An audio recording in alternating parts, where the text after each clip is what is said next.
Welcome, everyone, to Beyond Surviving, the safe space for survivors of childhood sexual abuse to receive support, resources, and share their stories. Beyond Surviving is about freedom, healing, connection, and even laughter and fun.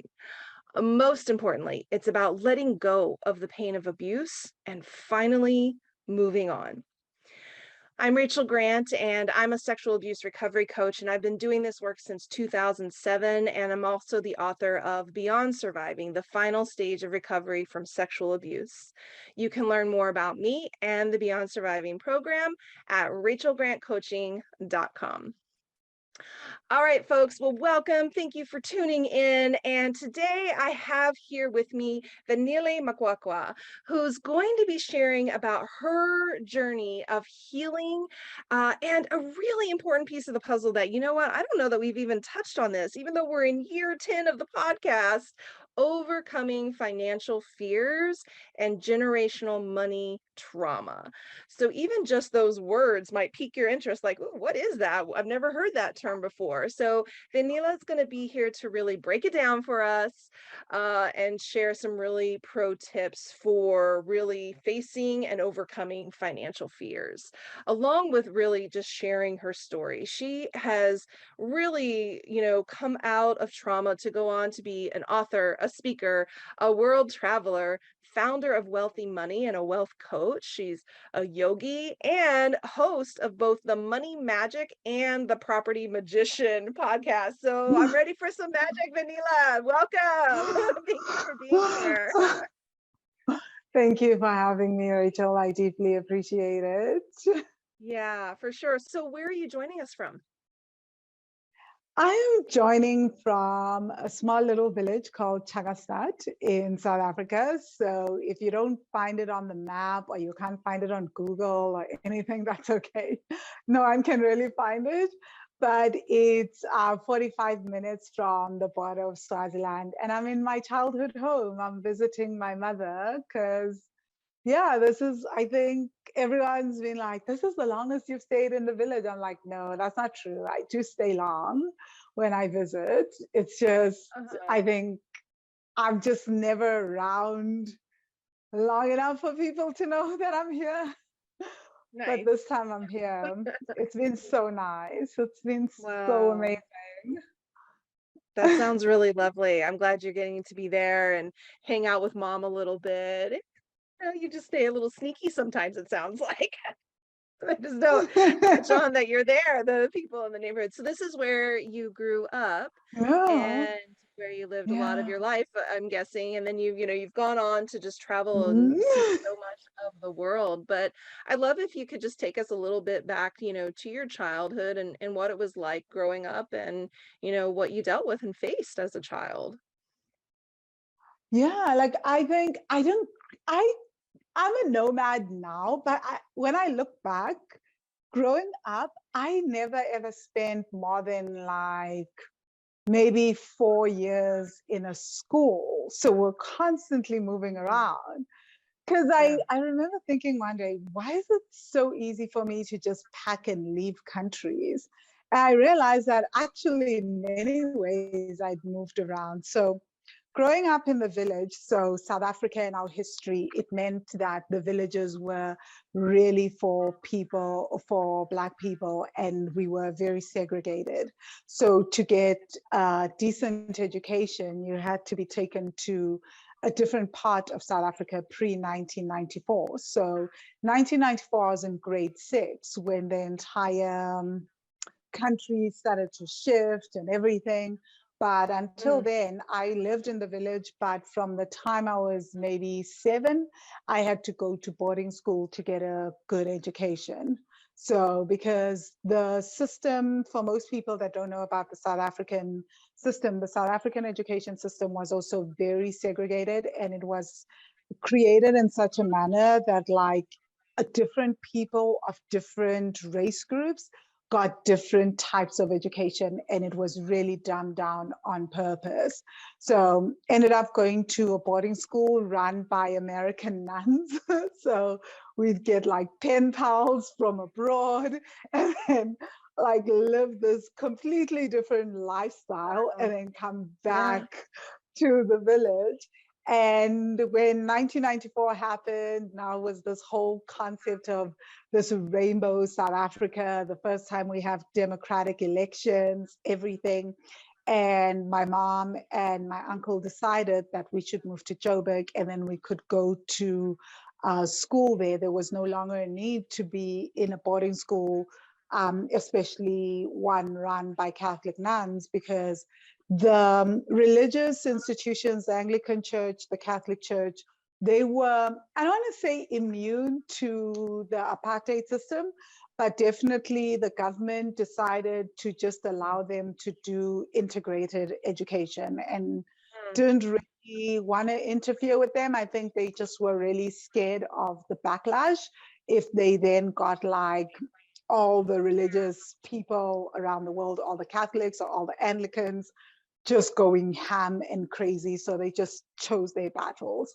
But after that, interesting. moved to Johannesburg, and in Joburg, that's when I started um, living at home, which was actually where the bulk of my problems started, because I went from being in boarding school where you basically with your peers, you get pocket money, you're basically without adult supervision. It's a boarding school and everybody's having sort of a great time.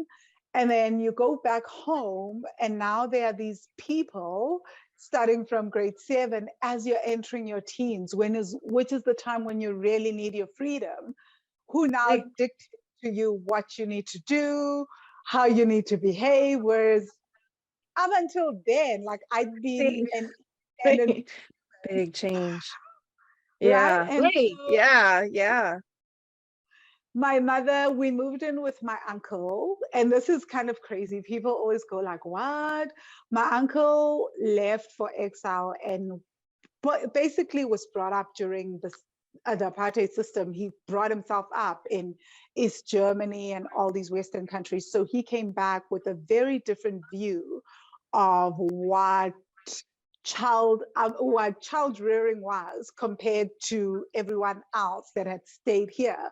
So now I come from boarding school with the American nuns and their version of what it's like to bring up little kids. And then there's my mom, and then there's my uncle, and then there's my grandmother, and all these kind of converged, and just the family dynamics and the trauma. By the time I was like 14, I was a runaway child. Like it was really, really hectic. Like I was constantly running away from home. Just people didn't know where I was, and I'd be gone for days, not just like a little thing. So it was really a tumultuous time, and I ended up in therapy. So I always say to people, like, I was in therapy from the time I was 14 up until I was 17 when I left high school, because from grade 9 until grade 12, because I just couldn't do it. And on top of that, you go from home where I'm being brought up by my grandmother, who is obviously very old school, born in the 1920s. My mom is there, my uncle is there, but like my grandmother has the most say because matriarchal Right. household. And then you go into a private school that is very, very Western, right? With very, very Western ideas where kids have like money, right? Yeah. And then you're coming home to this different space. Yeah, it was just a recipe for just, Wow. can I please? And we were also the first generation to go into integrated schooling in South Wow. Africa. So our parents were also like, what the hell is going on? Because we're coming home with these very Western ideas of being a teenager, what we want, what's expected of us. And they're just like, we have no clue. We've never ever interacted with anyone except the people that look like us. you know, Mm, so like, mm, what the heck? So yeah, South Africa becomes. I mean, like I don't. obviously everyone's trauma is unique and their family dynamics are Mm, unique, but some of the social issues that I've just described yeah. are very much a South African story. Yeah. Vanilla, thank you for sharing that. And I really am struck by exactly that, the ways in which you were having to bridge so many different things all within a very short span of time.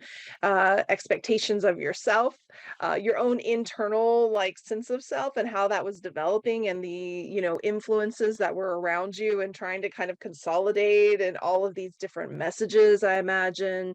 And then, yeah, Yeah, having a home where you have like these different generations and then different cultural perspectives influencing how you're being raised and maybe how you're being disciplined or how you're being parented and yeah, not wanting to have any of it because you've had some freedom, right, at boarding school. So coming home and kind of being, wanting to have your own space in your own way, and bumping up against, some very maybe not healthy ways of, navigating, supporting you, parenting you. Is that about right? yeah, totally. I think, honest to goodness, like I think none of the adults were equipped to parent me. A, because of my Mm, personality, right? mm, Like that's that's like very, very obvious now as I'm an adult. But also just yeah. because of all the things that were also happening, all the socioeconomic changes that were happening in the country and Mm, how it was impacting us, impacting the messaging as you're saying, and our sense of self, who we were yeah. as people coming of age in that time. So it was Mhm, just mhm. really, really tumultuous. And also, my uncle had very, very interesting views. Like, I would go to this private school where everyone's hyper capitalistic and parents are like CEOs and all this. And my uncle, having grown up in East Germany during the communist era, was like drumming like Karl Marx into me. And I was like going and I was Boy, able to right. quote so much of communist theory. And I'd like have fights with my teachers and be like, that's not what my uncle taught me. This is not what I'm learning at home. Wow, right?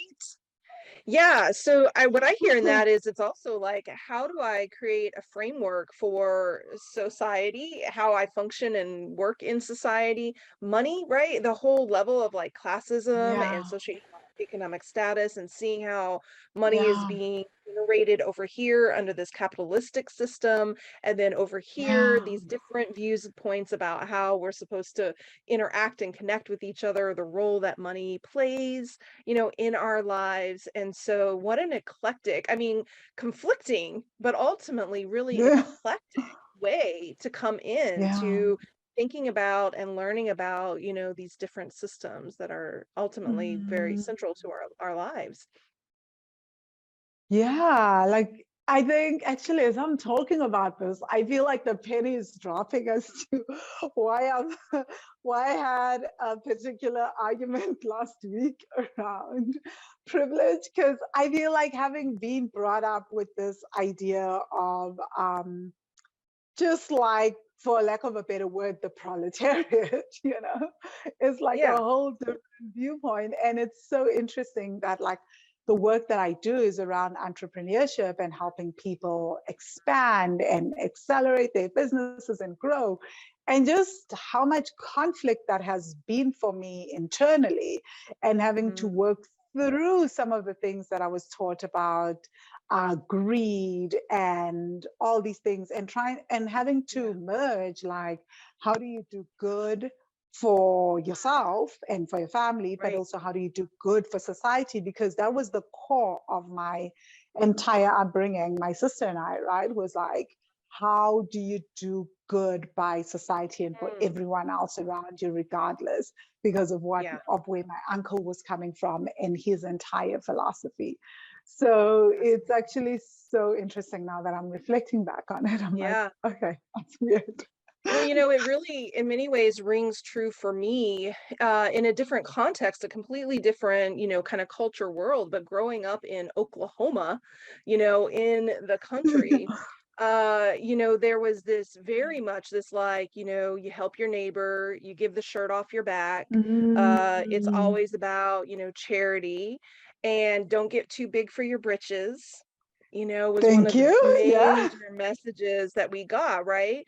And I remember as I was developing my business and I was starting to, get more traction and more visibility, I had a lot of an internal resistance. I had to work through some, Mm, fears and some messaging there about money, about growth, about, opportunity, the balance between greed and giving, and like having and giving and all of that. So I love that we can relate on that level, despite very yeah. different, backgrounds growing up, but that messaging, and I'm guessing for those of you listening, this is a great opportunity for you to start even just starting to tap in and noticing, well, what are the things that have shaped my view of Mm, success, of money, of growth, of opportunity, and beginning to identify those, influences so we can start to understand, well, what parts of that do I want to hold on to? Like, I'm still very charitable within my work. I offer lots of free resources while still, like, what are the mm, parts that I need to let go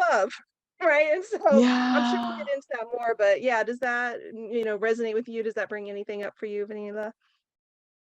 It really does. Hey, I think for me, what it brings up is just a better understanding of understanding the many identities that have really shaped who I am as a person and my Mhm. money story, right? Because it's not just, I talk a lot about trauma and that's my work, right? Like, and I analyze that, but I don't always go here where like I look at like the influences and how all those things then influence to form the identity that is me, right? And Mhm. understanding how all those people and their input has created me as part of the identity that I am today is really, Right. really powerful because I can understand why in certain moments I have the lens that I have, especially I'm so deeply triggered when like I hear that people are being underpaid or like when Mm. I see that like some people have a lot and some people don't, I just like have whole meltdowns and I get super triggered. And a lot of that is, I think, well, not I think, is I know it's because of my uncle and like the things that he drummed in, right? And just like all the ways that he would spend so many evenings teaching us about Karl Marx and communism Yeah, ideology. And sometimes I'm like, oh my God, the me that is like working within the capitalist system. I don't feel like I'm that's why I complete, find my way. I totally hear you. Yeah. right? Yeah. Because I Right. still 'Cause want to do good and you want good. to balance that out. And then there's times when you just feel so guilty when you're like, at least for me, where I'm like, and I've spoken a lot about this, where as my business has grown and when I started hitting six figures, how it would feel like so like, oh my gosh, my first emotion wasn't exhilaration, was deep guilt and having to work through that, right? Because Yeah. I'd spent my life hearing about the greedy capitalist pigs. And those are the Yes, right. I exact don't want to be one of them. words. I don't want to be one of them. So what do I do? Yeah, I bet. Oh, absolutely, absolutely. Well, let's just a quick break. And when we come back, I really want to dig into this more. Like, what is generational money trauma? What are some of the common fears that people hold about money? How do we deal with that guilt? Like, what do we actually do with it to get it out of our way? So let's take just a quick break and we'll be right back. Have you ever felt like you've tried everything to heal from the pain of sexual abuse, and yet nothing seems to be really helping? Well, one of the reasons why most people struggle to break free from the pain of past child abuse is because the techniques out there are positioned as a one-size-fits-all answer. What I want you to know is that there are actually 3 distinct phases on the path to recovery. And I'd love to share with you about these phases, what issues you must resolve to move to the next phase, and what kinds of support you'll need in order to move forward as quickly and completely as possible. The road to recovery is much easier when you know what stage you're in and what to do next. So don't hesitate. Go to rachelgrantcoaching.com/checklist and get your 9-page guide today. Now back to our show. Welcome back, everyone. I am here with Vangile Makwakwa, and we are talking about money. And we need to. I have a really great group of women in my life, and we get down to the nits, the tax and bolts of it. How much are you making? How much are you saving? Mhm. What are you doing with your money? Right. And I remember, like, in the early days of those conversations feeling really twitchy, like, we're not supposed to talk about this. We get to talk generally about money, like, oh, I'm doing Yeah. fine. Oh, we have enough. But boy, when you Yeah. start to say, no, this is the exact dollar amount that I'm making, this is how much I made last year, Mhm. right? Like, and all of that, it really starts to push some edges. But I'm glad we're here having this conversation because we need to normalize it, to be able to talk about it in, detail, not in kind of these loose terms. And I guess where I would love to dive into this topic with you as a start is just, first of all, this moment of realization for you, like, oh, I'm holding trauma around money, around finances. And as you came into that realization, what did you notice started to change about your relationship with money? Okay. Wow. Yeah. So my realization was kind of like do or die because I started developing panic attacks with money. I was living in Boston, Massachusetts. I just finished my MBA. And I then started out of the blue. So I set this income goal. I'm like, oh my gosh, my friends were telling me they just everyone's graduated, people are getting jobs. And I'm like, I'm not getting a job. So someone tells me about The Secret, right? And Oh like one yeah, of my okay. friends tells me about The Secret. If you see it, you can be it, think it, write the goal down. I write the goal down. I'm visualizing, I'm affirming, I'm doing all of the things. And guess what happens to me? Like I start Mm. getting panic attacks. I can Mhm. I go from the extreme opposite of whatever people are experiencing when they watch this movie. And for months, I start not being able to touch money, handle money, go buy food, go do anything without a full on panic attack. And eventually, like, I get so depressed, I can't even get out of bed. And this goes on for 2 years. And I'm just like, what is Yeah, happening? So it's I'm intense. thinking I'm a complete failure here because everyone and worse, I'm reading the testimonials, I'm hearing how people are doing the affirmations, visualizing, and things just are not working out for me. Nobody Yeah, had like, what's taught wrong me with about me? Why truth. can't I manifest everything around me? Yeah, yeah. Right? Never heard I'm that. Yep, doing totally. everything. Why am I Yeah. not manifesting? Why is it doing the opposite for me? In fact, like my life is going the opposite.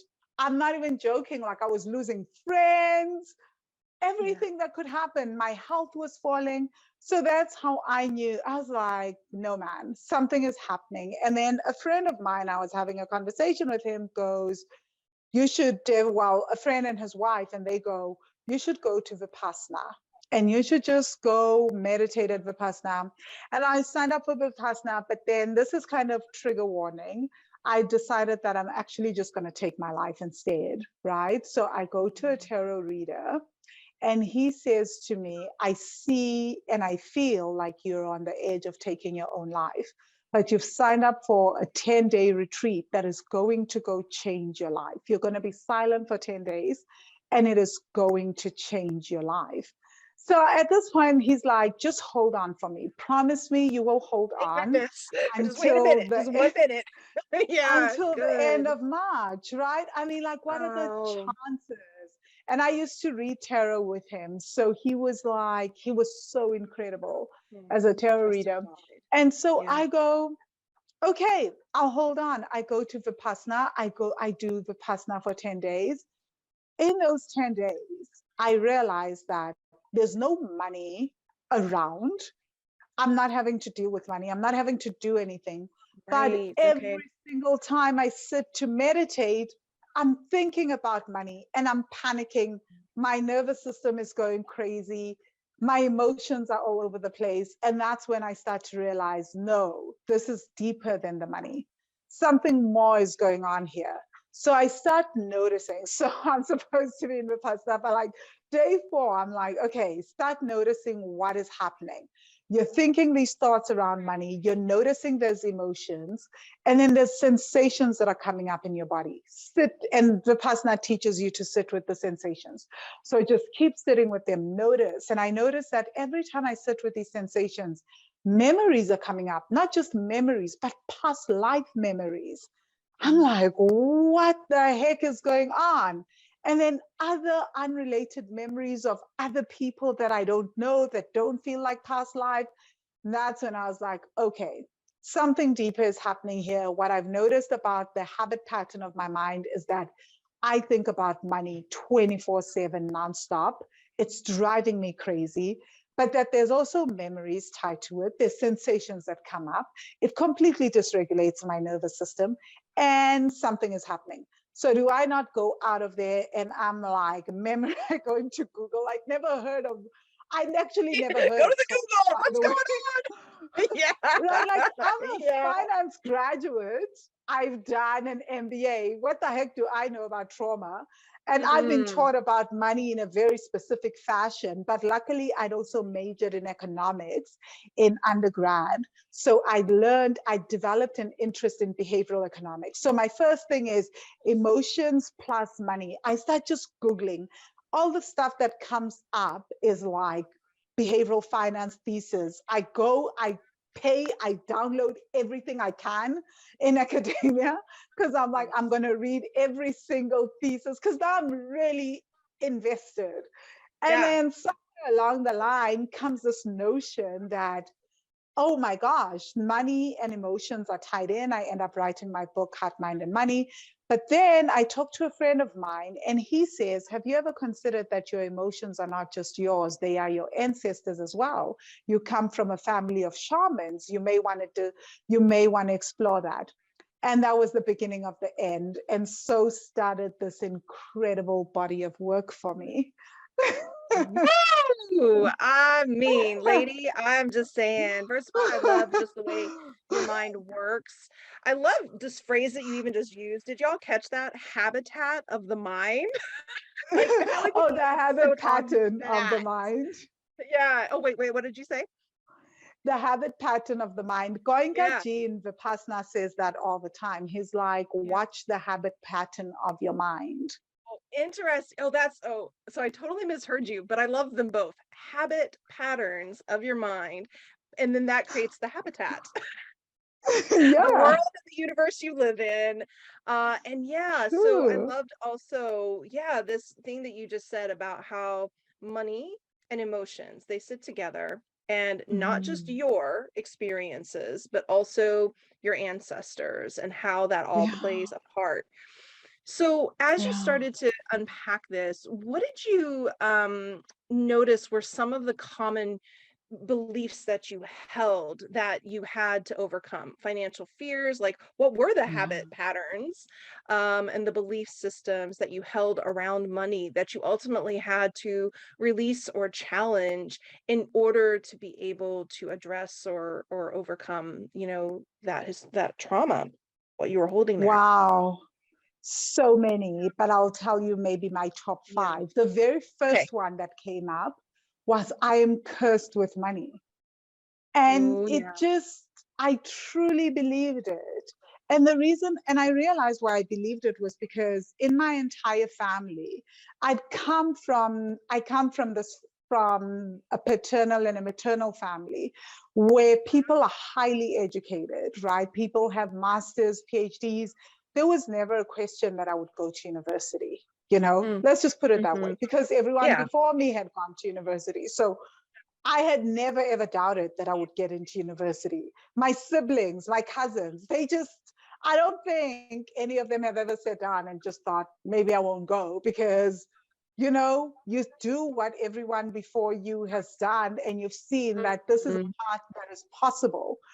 yeah. So, having grown up in that environment, though, what I saw growing up was that all these incredible nurses, doctors, teachers, lawyers, engineers, all these people that were like at the top of their game in their careers just could not hold on to money. They were constantly struggling with money, or even if they could hold on to money, they could just never create more than enough. They just had just enough, you Mm, know, mhm, just enough mhm. to send us to the best schools, just enough to make sure that we had like an incredible a lifestyle in certain things, but just never more than enough. And there was always this deep fear within the family, with all the caregivers and all the adults, that we're going to run out of money. There's not Yeah, enough money. There's never enough money. And the conversation was always that. I So see. then, and then when I then go get my MBA, graduate, travel the world, do everything, and then I can't get a job after Uh, that. And not only that, but I'm struggling with panic attacks and depression. And I have this very real problem that I cannot, because of mental health stuff, you know, really even yeah, consider a generate job. Like, income. Yeah. so then it's like, I must, because so I felt like that was one of the biggest, hardest beliefs for me to work through, because I mean, what are panic attacks suddenly with money? If now I've done the MBA, I've done everything that society has told me to do, and I now have this mental health issue, and I can't get a job, I can't generate an income, etc., etc. So it must be a curse, right? And I've never ever Yeah. seen anyone in my family achieve any of the things that I wrote down after watching The Secret. So it must not be possible, and this just proves it.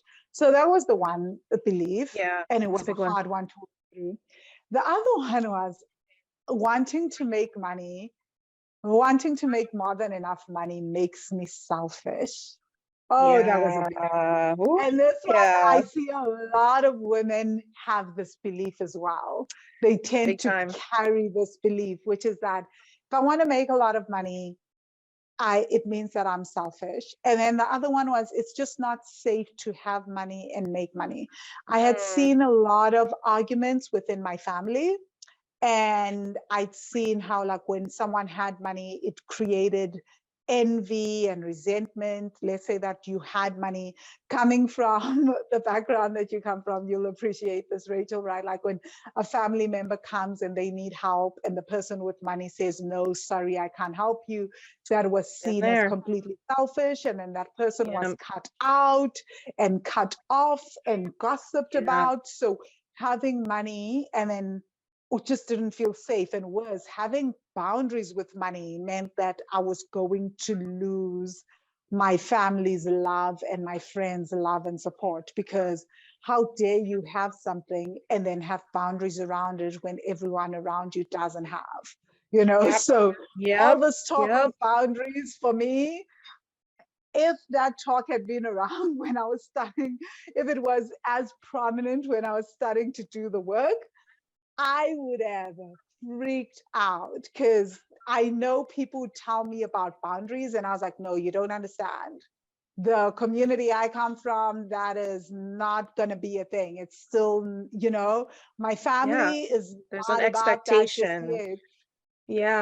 Yeah. And living up to those expectations. And then the other one was, for me as an entrepreneur, that it doesn't matter what I do, no one will ever pay for my products and services. And that came from having been bullied as a child at school.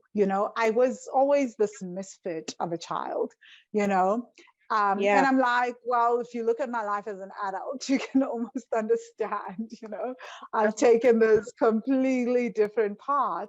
And so I used to believe that people will not like me, because I've never been, even till this day, I've never been the girl, the woman slash the child who has had a click, you know?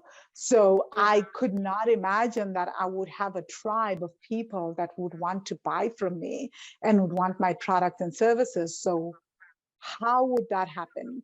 I mean, because in my head, there was that Yeah. identity of the popular girl who was rejected was Mhm. still, so I thought that the adult me would just step in and it would be the same kind of thing. Right. Wow. Thank you for breaking that down for us. As you're sharing, I'm nodding like all the time because I'm like, yes, yes, yes, I get that one. Oh yeah, me too. I feel that. Yep, went through that, faced that.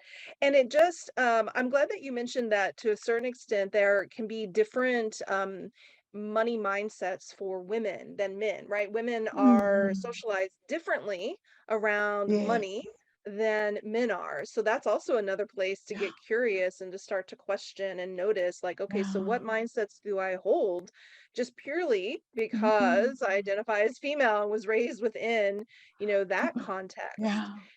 Yeah.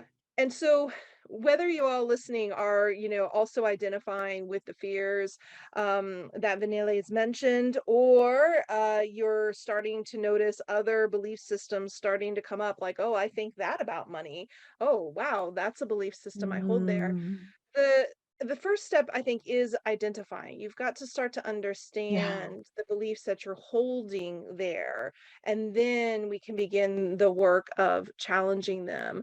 I know in the time that we have that we might not be able to go, through all of the steps, but what do you think are some of the first things that a person can do once they've identified, wow, I have this, limiting belief about money? What do you recommend that people, what advice do you give them to start, unraveling that, and getting free of those limiting beliefs?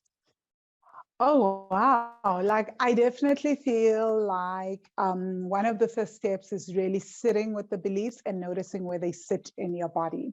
So Mhm. we carry trauma in the body. Yes, trauma lives in the mind as well, obviously, but it also lives in the body. So we have to incorporate the body into healing. So what I usually say to people is repeat the belief, close your eyes, and just set a timer for maybe anywhere from 10 to 15 minutes.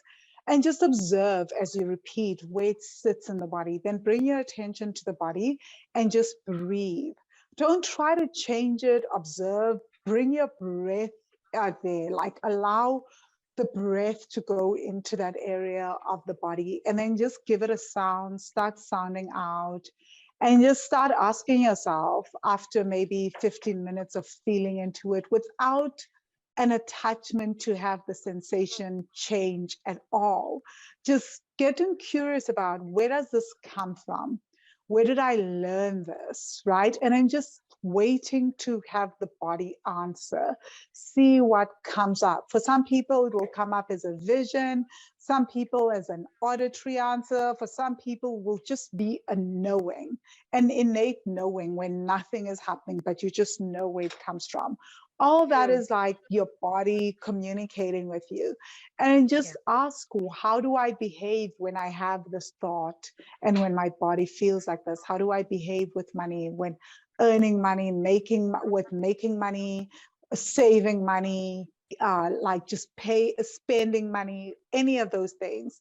And then just wait for the answer again. And then just get curious and say, what would it feel like if I just didn't have this thought in my body, or if I just never ever had this thought, right? And then just Mhm. allow the body's sensations to guide you, right? And then just ask what becomes possible for me without this thought, right? And then just see, write it down and and you can do this exercise of the same thought over and over again. I used to believe, like, Mm, one of my core beliefs was also just like how I said, it's just, I was cursed with money, right? Like that belief, I think I sat with it like this for like a month. I could yeah. not see a version of me that did not hold on to this belief. And I had to practice so much patience with myself Oh, to yeah. just allow Mhm. my body to take its time until it felt safe to just release that belief so that it no longer felt like it had its grips on me. But once it Mm. releases, boy, oh boy, it's so powerful, because some of these beliefs are the most, Yeah. they've been part of us for so long. We formed them in Mm, childhood and we didn't yep. even realize it, Yep. and they've been just running the show and getting us to do weird things with money.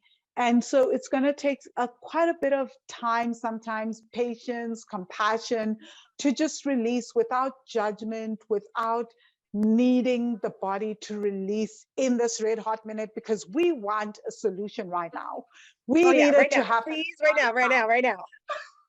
right now. Oh, yes. Wow, what beautiful practice. Thank you for modeling that and just giving us some, step by steps for how to start sitting, with a belief system, just letting it be, welcoming Mm. it, understanding the root of it. And then what a powerful question. Can I begin to imagine a me that never ever had that belief? And so Mm. instead of this idea of I am cursed, what is the belief you hold about yourself now today? I now just believe that I am blessed, you know?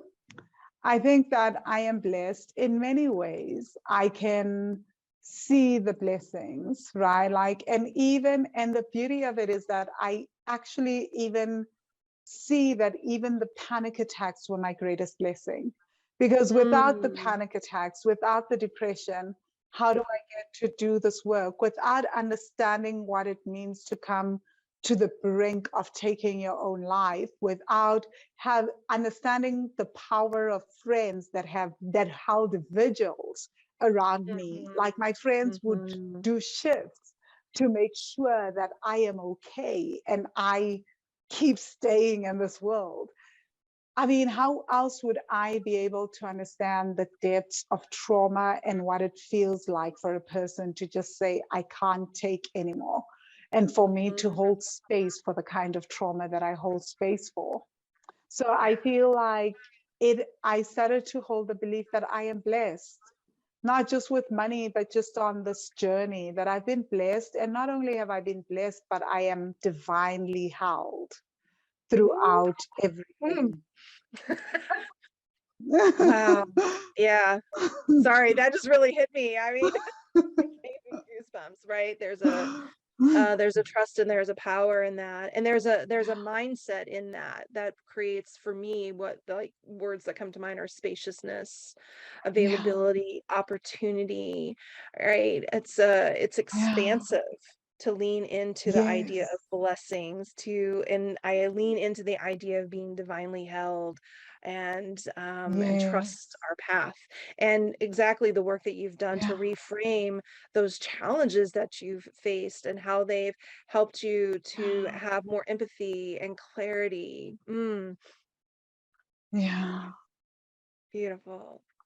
Well, Thank you. I honestly could keep talking to you for hours and hours and hours. I feel like you have just a wealth, yes, pun intended, of knowledge and, that we've only like just tipped, hit the tip of the iceberg. But what a joy it's been to connect with you. I'm so glad to know you're out there in the world doing the work that you do. I really recommend you all listening to go and find out more about the services and the work that Vanille is offering. Go to wealth-money.com. You can go to youtube.com/wealthmoney1, and I will put all those links in the show notes, but definitely reach out. And can you tell us the title of your book one more time? Yes, it's Heart, Mind, and Money, Using Emotional Intelligence for Financial Success. You guys can find it on Amazon, but you can also find it on wealthy-money.com/academy. You can find the ebook, or you can find both the ebook and the hardcover on Amazon. It's kind of like a schlep, though, sometimes with the hardcover on Amazon, because it's like people have driven the price up beyond like $150 at times for the Right. book, and I'm just like, this is ridiculous. Capitalism. Damn it. Right. It's like, oh, this is the exact system that I don't want. Like, I need it to support me, but also it's making things hard. Ay, ay, ay. But yes, amazing. I'm glad you have it out there and that it can be accessible, get that paperback version. But yeah, so just any final thought for our listeners today? Anything you'd like to leave them with? Yes, I always say this, but I really want to reiterate it again, which is if you're struggling with money stuff, it's often not about the money. I promise you, it's almost about everything else but the money. And I know that most of us feel like if we can just get this money stuff sorted out, then everything will be sorted. And that's true. But also, we want to be able to we want to do the inner work and heal so that when we do start making money, we can hold it. The nervous system feels comfortable holding it and receiving it. So it comes back to the inner work. It comes back to healing trauma. And can I give people one other resource? Of course. Okay, I do have a free 7-day tapping into ancestral money wisdom training. So for anyone that's interested, they can go to wealthy-money.com/training. Again, wealthy-money.com/training. I'm gonna write that down because I'll leave that in the show notes as well. Training. Awesome, awesome. What a great gift. Thank you for having that out there as a resource. And again, just thank you again for making the time and for being here and sharing your wisdom. You are such an inspiration and a badass and so powerful and such a voice that we need to tell us, you know what, it's okay to make money. It's okay to have wealth. It's okay to hold on to money, and we have the deservingness of all of that. So thank you again for being here and being my guest today. Thank you, And Rachel. yeah. And thank you, everybody who's tuning in and listening. Appreciate you being here as well.